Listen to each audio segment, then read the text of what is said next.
is this a dramatic monologue like Robert Browning's?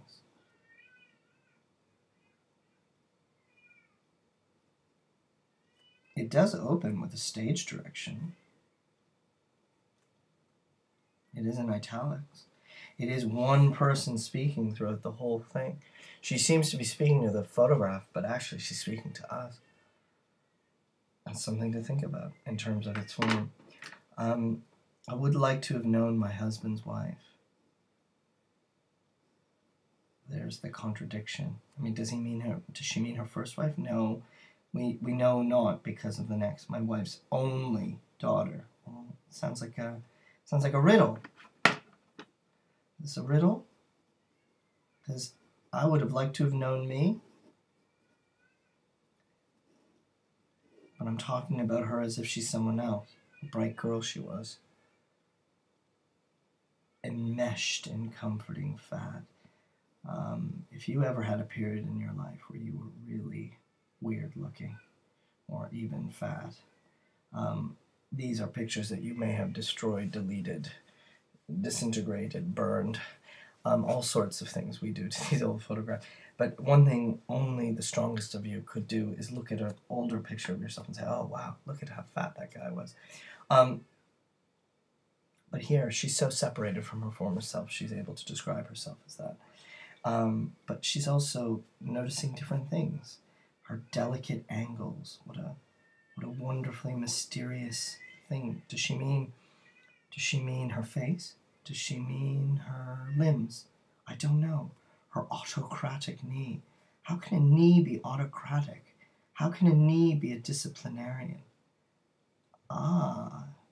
Maybe the knee is the boss of the show. Like a day god dancers adjust to the observer with airy poise. And now lugs me upstairs. Oh, so the knee back then was a dancer's knee and was elegant.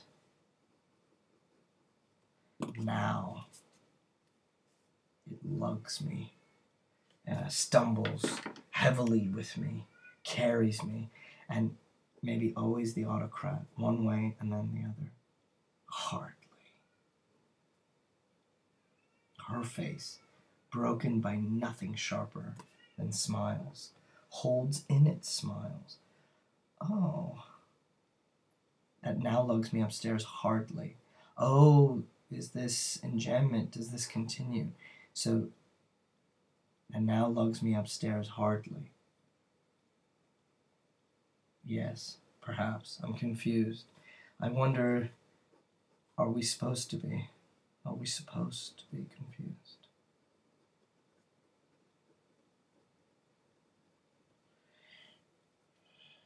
Because my face now, the now,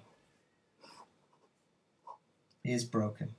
But her face was broken by nothing sharper than smiles. But she holds in her smiles. Holds in its smiles what I have forgotten. So then, her face was together. Now, broken. She didn't smile. But what she's holding in and not smiling about, even that is utterly lost to me. Because I've forgotten. I don't know. What else has she forgotten? That girl knows father's dead. And she grieves. And more than that, she's digested mourning. If you've ever had to go through mourning, if you've ever lost someone, it takes time. And it is sometimes referred to, or here it's referred to as digestion, as if mourning was food that had to go through your intestinal tracts. And when you were done, you'd come out differently. And you do come out differently. And her smile shows it. Her smile shows that she's digested grief. Whereas now, I need to be reminded every morning. And what an amazing phrase. Shall never get over what I do not remember. Okay, we're just going to continue.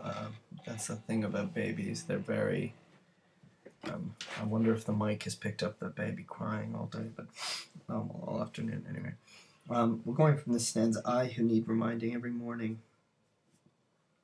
So as opposed to the girl in the picture who's digested the morning, every morning, you get that pun, she needs reminding what it is that she's actually mourning, that her father is actually dead. She needs reminding of that every morning.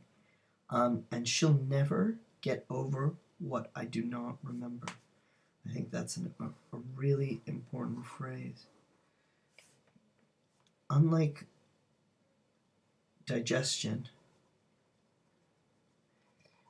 if she can't remember, she'll never get over things. She's in a state of perpetual mourning, in a state of these things will go on forever for her, in a way. Shifting takes. She says consistency matters. Things staying the same matter to her. Of course they do now, especially because she can't connect one moment to another. I should like to keep faith with her lack of faith, but forget her reasons. So she's trying, maybe she wants to stay the same. And the only way she knows that person is by other people telling her things. And she I think there's all these tensions, these oxymorons, these opposites, keep faith, lack of faith. Her former self didn't believe. But she has to have faith that that lack of belief is a story that she's going to invest in. So she has to believe that she doesn't believe, while also forgetting her reasons, forgetting the person in her past's reasons for lacking faith. I mean, this stanza can go round and round in circles. I mean, it's meant to be confusing. We're meant to be confused. And it is confusing. But I think once you untangle it, it makes complete sense. And that sound of confusing is actually really pleasurable. It also gives us a sense that Alison's really confused, and she's very sad about things. Proud of this younger self, I assert her achievements. I haven't done this, but she has. It's her things, her, and she's almost proud on her behalf. The only thing that she does actually know, even though she does have a damaged brain, she does know something that that girl doesn't. And here comes that horrible realization. I am that person. I am that person in the future. And that girl who's smiling and knowing and achieving and digesting the death of the father, what she doesn't know is actually she's going to be me. And I'm actually her future. And she repeats something from the beginning of first stanza of the poem. A bright girl she was, and now that she was takes on a different meaning. She no longer is. Alison is no longer the person in the photograph, but that person in the photograph has become her.